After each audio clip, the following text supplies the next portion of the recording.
Welcome to On the Edge with Deneen Dias. Today, my guest is Tom Hood from the AICPA. Tom, please introduce yourself. Well, it's great to be here with you, Deneen, and your audience out there. I am Tom Hood. I'm the Executive Vice President of Business Engagement and Growth at AICPA and SEMA.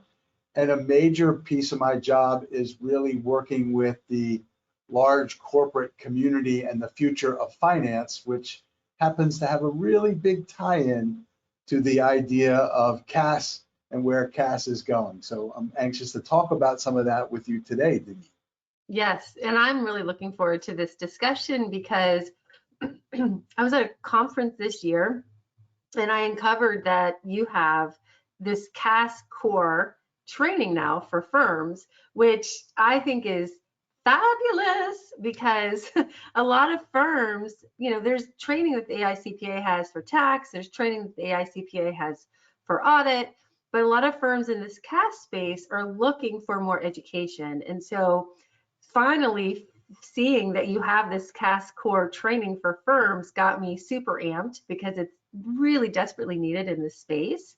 A lot of firms come to Botkeeper, and it's actually the #1 reason firms say they want to work with Botkeeper is they want us to free up their talent to be more advisory.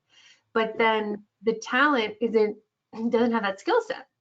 And so they're looking for tools to upskill their talent. And this is it. So I'd love for you to share more about CAS core, but also sort of where it came from, like the journey of how it's evolved. Yeah. So it's fascinating to me how it happened, because again, my major focus has been working in this large corporate world, trying to help them deal with transformation, automation, shortage of talent. Same things that the public accounting firms are dealing with. And so it was literally, we've been working with them. This comes from our global SEMA side. We have a finance leadership program that's got a complete set of upskilling for literally taking someone from a core corporate finance job role to a CFO. So literally, and this is up to these major public companies, right? Largest companies in the world are part of our customer base. So we were at Engage 2 years ago. We added a finance track. We consolidated a couple of the corporate finance things, and we were running a finance track, and I was leading it, and I'm doing my normal polling and Q&A, and suddenly the questions that were coming were like, this isn't the normal corporate finance type. And I started like going, all right, so finally I said, how many of you are in public accounting? And like half the room raised their hands. Then I go, so wait a minute, what are you guys doing in this finance track? In my track, yeah. And they're like, well, because this stuff is exactly what we want to talk about. And it was all about the shift to value added, we call them value partnering in the corporate world, which is exactly what CAS aims to do, right? To help these small, mid-sized, even large business clients get their stuff together so they can communicate to them what the financials mean and how to make better decisions in the companies, everything from analysis, all that stuff. So many of the CAS practices I talk to will say, oh, we're doing outsourced CFO work. And of course, my background is I was a CFO for 15 years before I ended up in the Maryland Association, then here. And in that talk, they go, so I said, well, what are you doing? Well, we're producing the financials, we're doing some ratio analysis. And I'm like, okay, that's great, but that's not what CFOs do. And that's when it hit us that they don't fully know all the way what these functions do, this whole idea to move up the value chain. Yeah, I agree. I mean, I've been helping firms build a CAS practice for, I think, going on 16 years, Tom. And when I would go to the firm's website and start talking to them, I would see on the website, they say we do outsourced CFO services.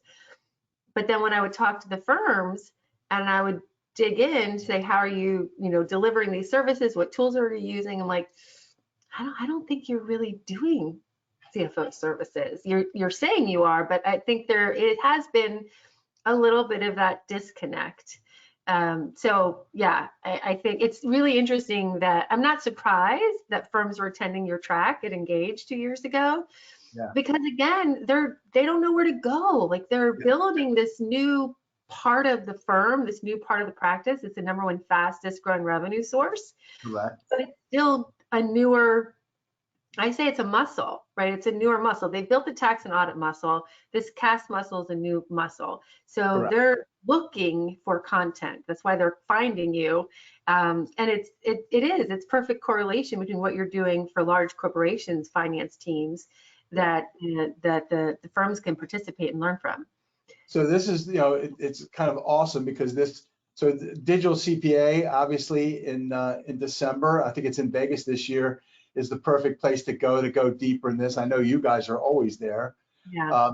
Engage, we'll have that finance track again, so they can get more of it there. But this is the CAS core that you talked about, right? And it basically we basically took the best learning we have in the corporate side, and we began to reimagine it and shift it to create a CAS core curriculum. And it literally progresses. I mean, literally, we have some very basics, but we go from what we call Controller 1, which covers the foundational pieces of management accounting and corporate reporting. Controller 2, which starts to add more elements of financial analysis and more sophisticated financial reporting, et cetera. And then we move up to what we call CFO level 1, CFO level 2, and then we go even higher. This is where the corporates have all moved to Chief Value Officer 1 and Chief Value Officer 2, where you get all the way up into heavy duty strategy, digital transformation, and some of those bigger strategic concepts. That's cool. Well, I know some of the larger firms have started to put their teams through the CAS core training, and I know your team works with the firms to put that strategy in place of who should go through what. But one firm told me everybody in their CAS team either has to go through Controller 1 or CFO 1. Because what they want is a common language within the CAS team. So everybody in the CAS team, even if they're delivering the services or not, right, they understand what Controller 1 is and what CFO 1 is. So they have that common language when they're talking to the clients, as well as when they're upselling clients to the different stages. Yeah. And that common language, Deneen, is essential, right, to scale. What we found is all these firms, because they're growing so fast and they don't have all the talent they need, they've got to build out the discipline, just like you said, the muscle, to basically upskill their teams to catch up and be able to serve these clients in a more robust way. And what I love about this is where digital CPA kind of helped make that category in that market. And now the AICPA, because we're the training side of it, able to scale, and we're uniquely qualified because we have the SEMA that merged with us to help us support corporate finance, and we're the ones uniquely that understand public accounting and, oh, by the way, finance and corporate world, so that we're able to bring that both disciplines to these firms to help them really do that. That's what I'm excited about. I think that's pretty cool. Which I have a question around that, and I think you told me the answer, but I'm fuzzy on it, so you can clarify for me, because it's really around the CGMA, right? And so that's what SEMA is bringing, right? Is this CGMA certification? And I know a lot of CPAs are getting their CGMA certification, but if you go through CAS core, you can go through Controller 1, Controller 2, CFO 1, CFO 2, Chief Value Officer 1 and 2. If you go through all 6, will you get your CGMA, or how does that work? No, unfortunately, no, because the CGMA is built, the Finance Leadership Program is built on the credentialing system that's because we own the credential and we give it, but we're under a royal charter from England. So there's requirements around how that exams are done and how the progression is done. And it's a bit more intense. This program has about, I want to say 70% of a lot of the content that's in the CGMA FLP. So we would say if someone, like what we're hearing from cash practices is often they're going to put their leaders through the CGMA program to get the credential for the firm, for them to use in their own It's an individual credential, but they can advertise these 5 practice leaders have it. Over in the UK, the CGMA is a major credential that the big 4 actually use for their consultants. So it's kind of interesting. So you have 2 options. Clearly, for scaling purposes and moving quickly, the CPE version is a better option. But literally, if they want the full skill set and all the credentials you earn as you get it, and the beauty is you can skip things that you already know. It'll let you test out of things that you say, okay, I already know that. So you don't duplicate any of those efforts. So conceivably, you could do this and then get into the CGMA and probably go faster. I hear you though. I hear you. As you're talking to firms, it's like the partners can get their CGMA.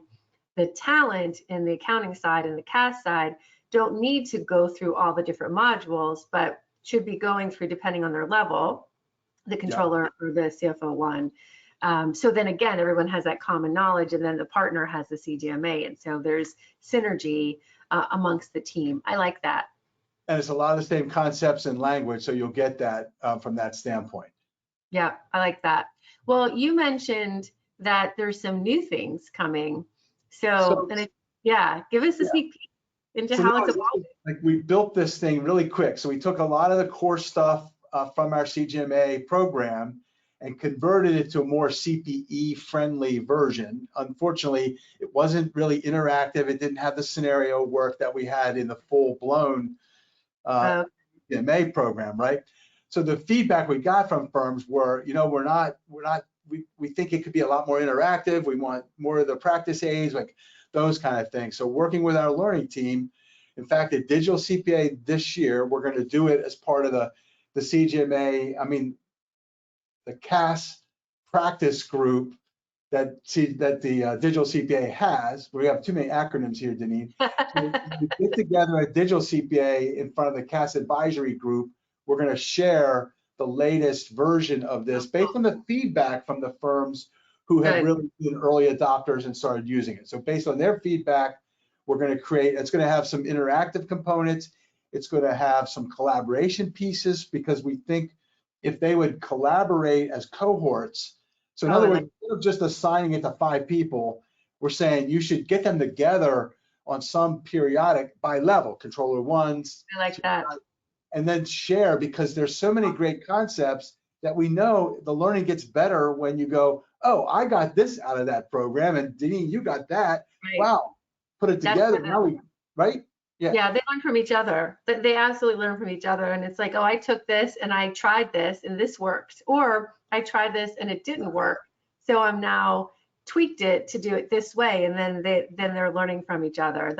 And people, listen, technology has changed the way people want to learn. And so I'm really glad to hear you say that you're evolving it and you're making it more interactive, because people don't want to learn the same way they've always learned before, right? Yes. Yeah. And again, our other one was a quick, basically the minimum viable product to get it in the market. Yeah. And so we then accepted the early adopters going, yeah, it's good, but no, there's a couple things that you got to work on.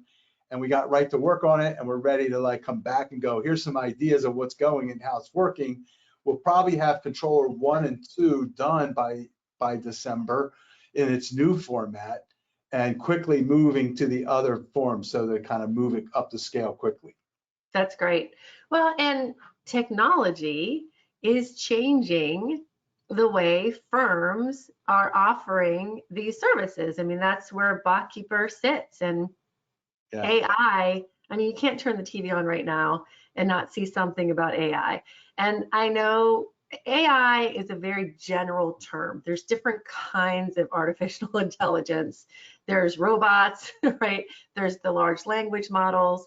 Then there's bots like the Botkeeper, bots that are coding transactions. So it's a very general term, but it's everywhere. Mm-hmm. And it definitely is evolving the way firms are doing the work. And while some people are threatened by the change, or they think their job is going away, which absolutely not, but it is changing. And in a way that I think is exciting. It's removing that manual work, right? That's time consuming, that firms are drowning in that manual work and freeing them up to be more advisory. So I think this is very timely that you're now training these people that have done it manually before. You're helping them build this new muscle because it's happening fast. I mean, Tom, you and I have been talking to firms about this for how long? 15 years, but it's here. It's here, right? Really, I mean, I used to say when I was a CFO, it took me 30 days to close the books, right? Because I had to do all that stuff, trying to get the transactions right and all that stuff. So now Botkeeper, bots, AI is accelerating that. In fact, Gartner says that by 2028, 52% of all the financial transactions will be autonomous.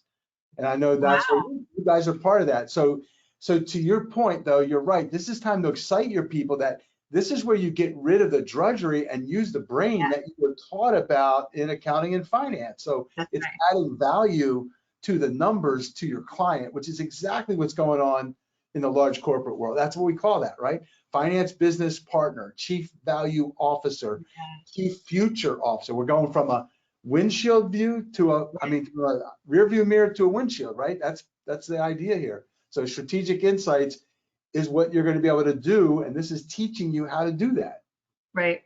And that's what some of the things Botkeeper announced at our conference that we're evolving to too. Like we're also evolving, and we feel like we're at a place where we can, because listen, AI is still in its infancy. We've been around for 8 years, and Enrico will tell you, and he probably has, because I know you just saw him last week, right? That is taking Botkeeper a lot longer, and it's cost us a lot more to get the AI where we thought it would be, right? And you need a lot of data for the machines to learn from. But we feel like now, 8 years in this journey, our machines are there where we're coding about 50 to 70% of the transactions, auto coding. So now we're bringing that to firms in new ways, starting in Q1 of next year. And one of the things that we're adding is financial insights, because we're going to be able to bubble up this data to the firm in a way the firm doesn't have time to look at the data. But now we're giving them the data in a way that they can call the client and be more advisory and think, I'm seeing some trends in your information that we should discuss. So it goes hand in hand with the CAS core, right? It's exciting. Absolutely. It's exciting. Exactly. Yeah, the things they're learning in CAS core, you're going to be providing a lot of the background from that standpoint, the foundation for them to leverage to go, here's what the numbers mean. And it's up to them to then translate that to how they can help that client in manufacturing or a nonprofit or government in terms of what they're doing with it, right? That's exciting. It's so exciting because these smaller businesses can't afford a CFO, right? They can't afford internal financial guidance. And so that's what they're turning, but they need it. Just because they can't afford it doesn't mean they don't need it. And so they're turning to the firm to say, hey, I know my books are a mess, but I really want you to help me with my business. Like, how do I grow my business? And think about when you're a CFO, if you had the data bubbled up to you, right, what you could have done for that business. Yeah, and it's a constant thing we were always talking about. We're like, when are we going to get out of this drudgery of having to move numbers from this thing to that thing and that thing and check them 100 times, when if that was all done, you could go right to the insight part, and the CEOs come in and going, Tom, what's going to happen next week? I'm like, I can't even get to what happened last month. How can I help you next week? And that's what books yet. What's going on, right? These businesses, you got inflation, you got recession risk, all these factors your clients are dealing with. They're dying for insight and help from a good finance professional, and that's what these CPA firms doing this CAS practice can do. Are primed to do. Well, so just finishing this whole AI thought, because you were at the CPA.com's executive roundtable last week in New York City, and I know the theme was AI, and I've never attended that. I've always wanted to be a fly on the wall to listen to those conversations, because the executive roundtable that they do is for the technology, the technology companies to. Go ahead, share what it is, and then I'd love to hear some of the AI discussion. So CPA.com, I think, started this, it might have been like 11, maybe even 12 years ago. They wanted to convene the ecosystem of technology providers to the profession to begin to understand where they saw the market going, and more importantly, to let the providers know where we saw the profession going. So it's an exchange of where everything's happening. And then obviously they spun off incubators and other tools, about how they started that. But it's about insights sharing between the technology Right. ecosystem and the profession. What And I always liked about that, and now that I'm because I was at right, CPA.com, right. I always loved it because I felt like the technology, the technology they're focusing on accountants, right? They see each other. The leaders of these technology companies, they see each other at conferences, but we're all so busy running around. Never is there a time for them all to get in a room together to talk together about how they're helping the profession evolve. And so they get to give a little, 5-minute description of what their tech does for firms, but they also give a little insight into their roadmap. And so now these tech companies can partner, and I'm head of partnerships here at Botkeeper, right? Right, Now they can right. partner and say, oh, I didn't know you were building that out. We don't want to build that out, but maybe there's a way for us to work together. Or if you're building it out, we won't, right? So knowing what each other's roadmap. So never do they have a chance to just spend time together talking about what they're doing for the profession together. So anyway, now that I work at a tech company, I really, Enrico was there, which is good, and we're going to debrief. But still, I know the theme was AI. So Yeah. please share some of those insights and what you learned. So I think that the point was AI was prevalent in every one of those tech companies. I mean, just about every one of them had some major use of AI in their thing. We even had a guy who was with OpenAI talk about where they were headed, which was kind of mind-blowing. He's talking about the singularity and how he thinks it's going to happen within the next 5 or 6 years. So that's pretty mind-boggling. Yeah. That's when intelligence equals the human race or something with AI. So I don't know whether you're on the apocalypse side of that or the utopia side of that. You have to go watch iRobot again, I guess. But I know. I think the big thing is, and Pascal Finette, who they've used plenty of times at Digital CP to help with he's a futurist. He talks about, how do we make this operational for all of us in the accounting process. So we've got several projects underway, and I know they'll be updating it at Digital CPA. We're working on an AI toolkit, use cases to help our profession get their arms around AI in the sense of what a practitioner might use. So that a lot of it's with Gen AI or the large language models. In addition to understanding the capabilities of AI, like Botkeeper, like what you do and why that's important. And so they're helping to do that education arm. That'll be where we come in on that notion as well. And so that's really the big thing that came out of it was this sense that it's here, it's really here, and it's moving fast. Like I think coming out of COVID, we saw what we call the COVID accelerator. It accelerated every major trend by, on average, 5 years is what our futurist Dan Burris told us. Oh, wow. Now, I'm predicting that we got the same effect right now with Chat GPT and Gen AI. It's going to accelerate everything by 5 years, which means that's the exciting part. Back to you moving up the value chain. The stuff that we're getting is finally going to help us take away a lot of the transaction layer. Not all of it, and there'll still be humans supervising the robot, so to speak, but that's a lot better than you trying to do the transactions. And obviously, the insight part is going to be phenomenal. So that was really the theme and the vibe of that session. Well, and I like to use the example that I have a friend that graduated as a gynecologist of robotics, and so she doesn't go into the surgery room. She's in a separate room. The robot is in the room with the patient, but she's telling the robot what to do. And that's she graduated. That's her degree, right? Now, is she replacing gynecologists? No, but there are certain surgeries that the robot can perform. And she says it is precise. So the incision that the robot does is precise. And if you look at all the statistics show that the robotic surgeries have faster healing, less blood loss, less time in the hospital. They're able to leave sooner, as well as less infections, because there's no person in the room with the patient. And then she also says the robot, didn't get a fight with the boyfriend last night, or have too many glasses of wine last night, or, call out sick. I mean, but still there's human oversight. She's still overseeing the work that the robot does. And I think that's kind of the same thing that's happening with the profession is the way they do the work will change, just like the way she's doing the surgery is changing, right? But the benefits of having the human oversight, you will always need human oversight. So it's just allowing for so much more, right, than was allowed before. So I get excited by it. That's obviously why I came to an AI company, because I knew it was the future. I knew it was coming. I think there's still a lot of concerns. There's around security.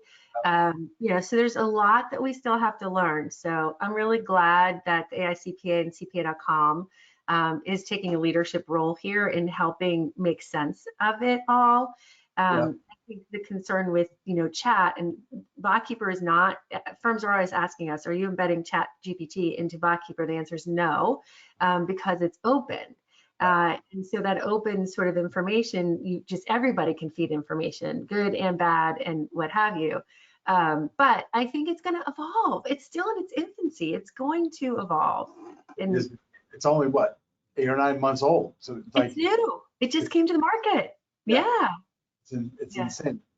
Yeah. Well, so I'll look forward to learning more digital about the CAS Core. How, if firms want to reach out to you to learn more, how can they reach you? Or if particularly for CAS Core, who should they reach out to? So the lead on that on our team is Kristen Henry. So it's kristen.henry@aicpa-cema.com. And I'm tom.hood@aicpa-cema.com. And they can always get me on LinkedIn. So I'd say look me up on LinkedIn. But Kristen Henry is the one that's leading, kind of implementing this. She'll be at Digital with us, talking through this updated core. And I'd love to hear from people, and we'll give them the information they need. Yeah, and she's great. She came. You guys had a booth at our AI Unchained conference. She came, and I'm talking to her about ways we can bring all of this to the Botkeeper firms. Because as we're freeing them up, I want to send them over to the CAS Core. And so we're working through some special ways to work together. So thank you so much, Tom. It's an honor to be here with you, and keep doing what you guys are doing. I love it. Thanks. All right, take care. Bye-bye. Bye.